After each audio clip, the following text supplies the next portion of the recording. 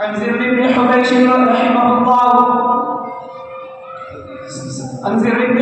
رحمه الله سألت أبي بن كعب رضي الله عنه فقلت إن أخاك ممدوح فقلت عن زر بن حبيش رحمه الله وسألت أبي بن كعب رضي الله عنه فقلت إن أخاك ابن مسعود رضي الله عنه عن زر بن حبيش رحمه الله سألت أبي بن كعب رضي الله عنه فقلت إن أخاك ابن مسعود رضي الله عنه يقول من يوم الحول يصب ليلة القدر وقال رحمه الله أراد أن لا يتخذ الناس أما إنه قد علم أنها في رمضان وأنها في العشر الأواخر وأنها ليلة 27 ثم حدث لا يستثني أنها ليلة 27 فقلت بأي شيء تقول ذلك يا أبا المنذر؟ قال بالعلامة يوم الآية التي أخبرنا رسول الله صلى الله عليه وسلم أنها تطلع يومئذ لا شعاع لها رواه مسلم. حضرت زر بن حبیش رحمہ اللہ سے روایت ہے کہ انہوں نے حضرت ابی بن کعب رضی اللہ عنہ سے پوچھا کہ آپ کے بھائی ابن مسعود فرماتے ہیں کہ جو شخص رات بھر قیام کرے گا وہ لیلۃ القدر کو پا لے گا. ابی بن کعب نے کہا کہ اللہ ان پر رحم فرمائے. ان کا مطلب یہ نہیں تھا اگر لوگ ایک ہی رات کا بھروسہ کر کے بیٹھ جائے تو وہ صرف اسی رات میں عبادت کرے اور دوسری راتوں کو شب بیداری سے ترک کر دے. ان کو تو پورا یقین تھا کہ وہ رات رمضان میں ہے اور رمضان کے آخر عشرے میں ہے اور رات 27 شب ہے. اور پھر حضرت ابی بن کعب نے قسم کھائی اور انشاءاللہ نہیں کہا.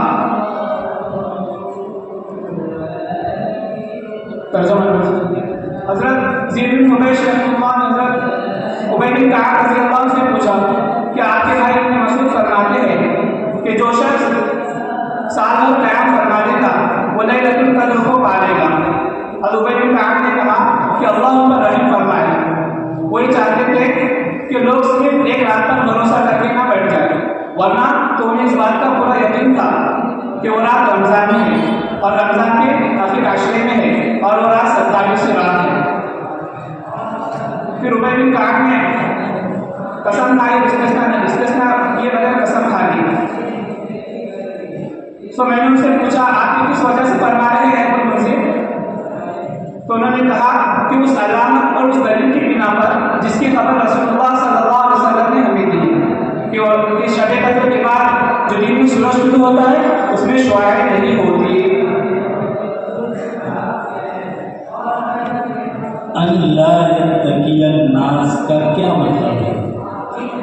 اللہ یتقی الناس کا مطلب یہ ہے کہ لوگ صرف ایک ہی رات پر بھروسہ کر کے نہ بیٹھ جائیں.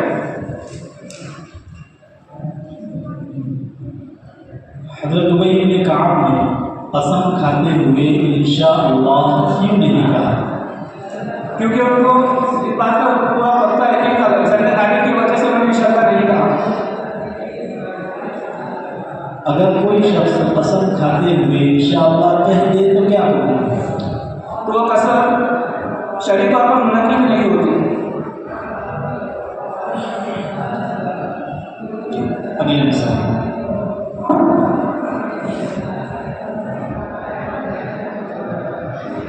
تشریف لا رہی ہیں مصاحف نمبر 5.